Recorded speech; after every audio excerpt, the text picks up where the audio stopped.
Bom dia, bom dia. Estamos aqui para mais um Devocional Hebron. Espero encontrá-lo bem nesta manhã e que através desta palavra você fique melhor ainda. Vamos meditar nessa manhã naquele texto de 2 Crônicas, capítulo 7, quando Deus fala a Salomão, né? E Salomão tinha sido bem-sucedido em construir o templo e fez uma oração de consagração e Deus veio até ele, né? Essa é uma situação em que nós devemos lembrar. A palavra do Senhor, ela traz costumes, tradições, histórias e princípios.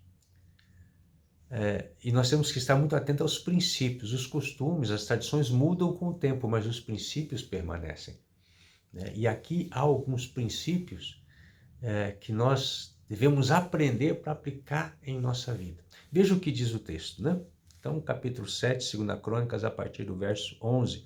Quando Salomão acabou de construir o templo do Senhor, o palácio real, executando bem tudo o que pretendia realizar no templo do Senhor e em seu próprio palácio, o Senhor lhe apareceu de noite e disse: Ouvi sua oração e escolhi este lugar para mim como um templo para sacrifícios. Se eu fechar o céu para que não chova, ou mandar que os gafanhotos devorem o país, ou sobre o meu povo enviar uma praga, se o meu povo que se chama pelo meu nome se humilhar, orar, buscar a minha face e se afastar dos seus maus caminhos, dos céus, o ouvirei, perdoarei o seu pecado e curarei a sua terra. Vamos até aqui, depois você pode continuar lendo o texto, mas nós podemos observar logo no início desse texto, se eu enviar uma praga, uma peste, gafanhotos para devorar a terra, isso fala de juízo, isso fala de disciplina. Aqui nós temos um primeiro princípio, né? Deus disciplina os seus filhos. Eu não sei em que momento da sua vida você está, não sei qual é o seu nível de maturidade espiritual ou a estação da sua vida, mas é importante você lembrar ou aprender que Deus disciplina. O pai que ama seu filho, a seu tempo disciplina. Então todos nós, em um momento ou outro, passamos pela disciplina de Deus. Seja através da área financeira, seja através de uma enfermidade, seja através de problemas nos relacionamentos, seja o que for, Deus tem maneiras de tratar conosco para nos aperfeiçoar, nos purificar, nos ajudar a mudar no que precisa ser mudado. Então, ou Deus determina, ou Ele permite algo em nossa vida. E na maioria das vezes é colheita de coisas que nós semeamos, porque está escrito que o homem colherá. Deus não se deixa escarnecer, mas tudo que o homem semear, ele vai colher. Então esse é um primeiro princípio. Disciplina. Deus nos disciplina. Aí você vai lendo, né, as palavras e ela fala: se o meu povo se humilhar. Isto diz respeito a ter um coração que reconhece que é pecador, reconhece que é falho, que reconhece que precisa de Deus, que precisa mudar, que precisa se render ao coração de Deus e que isso é um processo ao longo da vida. Nós não podemos permitir que o orgulho entre no nosso coração cresça, que o orgulho e a arrogância cresça, porque Deus tem o orgulhoso à distância, Ele o põe de lado, mas ao humilde, ao contrito de espírito, a esse Deus ouve, a esse Deus se aproxima. Então, segundo passo, né? Segundo princípio seria: humilhe-se diante de Deus, vá até Ele. E uma das ferramentas de humilhação é você orar. Quando você ora, você está reconhecendo que precisa de Deus, reconhecendo que necessita da ação de Deus. Então, a oração nos ajuda a expressar a nossa humilhação diante de Deus. E ele fala assim: meu povo, se humilhar e orar e buscar a minha face. Aqui você tem mais um princípio, né? Nós já vimos aqui que Deus disciplina, que precisamos nos humilhar, precisamos orar e agora precisamos buscar a face de Deus. Isso fala de relacionamento. Deus quer se relacionar conosco, Deus quer que busquemos a face dele para conhecê-lo, para sabermos quem nós somos nele, ele em nós. Ele quer que nós tenhamos muitas experiências com ele quer que nós o conheçamos o seu caráter, o que agrada a ele, o que não agrada, o seu coração. Então, buscar essa intimidade com Deus é outro princípio que é para todos os filhos, todos. Você pode fazer isso. Entra no teu quarto, fecha a tua porta, vai buscar teu Pai em secreto, ele te recompensará. Então, busque intensamente ao Senhor todos os dias. E aí ele segue falando, se afastar dos seus maus caminhos. Aqui ele está falando de santificação, esse processo de pureza, de limpeza, de purificação que acontece ao longo do dia.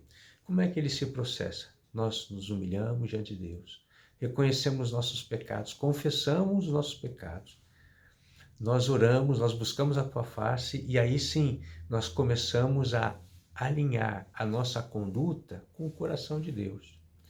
Aquele pecado que nós confessamos, então agora não vamos cometer mais, vamos nos afastar disso. Ele fala, se afastem dos seus maus caminhos. Se afastem dos seus maus caminhos. Isso é, ponha em prática a minha palavra na sua vida. Ponha em prática as minhas instruções na sua vida. Lembre-se que lá em Efésios capítulo 2, Paulo nos ensina que Jesus nos fez assentar nos lugares celestiais. E ali nos deu tudo o que precisamos para a vida e para a piedade. O que acontece é que nós já estamos lá pela fé, assentados nesses lugares celestiais.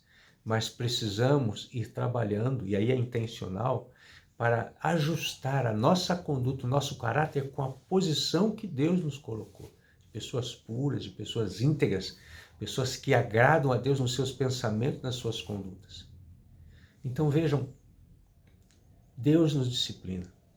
Precisamos nos humilhar diante de Deus.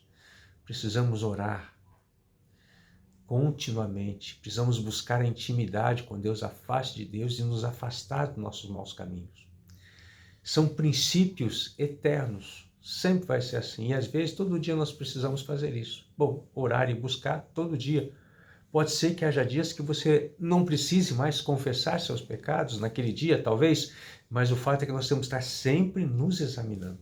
Aí ele diz o que ele fará se nós agirmos dessa forma. Então, eu ouvirei do céu. Aleluia. Através do nome de Jesus, a nossa oração é ouvida. Eu perdoarei o seu pecado. Nossa, isso é maravilhoso, porque se não há nada contra nós, a mão de juízo de Deus pode ser retirada e pode vir a mão abençoadora. Aleluia. Perdoarei o seu pecado e curarei a sua terra. Então, eu ouvirei dos céus, perdoarei o seu pecado e sararei a sua terra. Meus amados, olha que bênção. Sarar a terra é nos ajudar com as nossas dificuldades, curar a nossa alma ferida, o nosso coração ferido, curar as nossas finanças quando temos dificuldade, curar o relacionamento com as pessoas, nos colocar no trilho do nosso ministério, do nosso destino, da nossa missão. Sim, tudo isso e muito mais Deus quer fazer na nossa vida, mas muitas vezes, como está escrito, a mão dele fica impedida de nos abençoar. Por quê? Porque o nosso pecado, os nossos pecados nos fazem separação entre nós e Deus. E muitas vezes ele está pronto para nos abençoar, mas nós não chegamos no ponto da bênção. E esse ponto da bênção, ele é alcançado através, sim, da humilhação, da oração, da busca pela intimidade com Deus e de se afastar dos maus caminhos. Aqui está para você a orientação bíblica de como você pode ter a sua terra curada. Você gostaria de ter a sua terra curada? Deixa eu orar por você. Pai, em nome de Jesus Cristo, nesta manhã eu quero abençoar teu povo com a tua palavra que foi falada e expressa e liberada. Que em nome de Jesus Cristo, ó Deus, todos aceitem a tua disciplina. Que em nome de Jesus Cristo, Pai, todos se humilhem diante do Senhor, orem em tempo de te achar e busquem o Senhor intensamente em intimidade, se afastando dos seus maus caminhos, para que então o Senhor possa vir, ouvir a nossa oração, perdoar os nossos pecados e sarar a nossa terra, Senhor. Em nome de Jesus Cristo, sara a terra do teu povo, Pai. Mas ajuda eles a compreender que todos nós temos que ser intencionais naquilo que o Senhor nos pede. Eu abençoo o teu povo, Pai, em nome de Jesus. Amém. Um bom dia para você, que a paz do nosso Senhor Jesus Cristo esteja sobre a sua vida e a direção do Espírito Santo te conduza, em nome de Jesus. Amém.